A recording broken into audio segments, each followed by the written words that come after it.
Hello guys, how are you today? Hopefully it's okay for everything.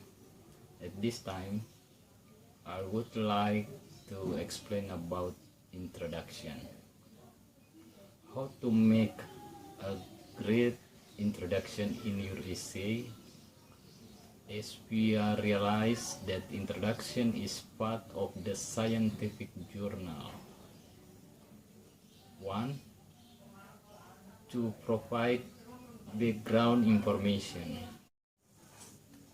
Secondly, to capture the reader's interest. 3. To state the thesis.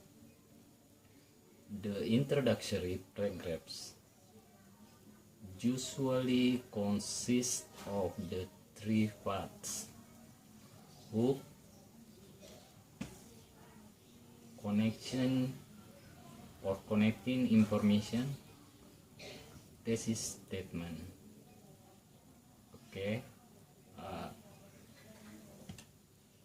think enough for this time, and see you the next video.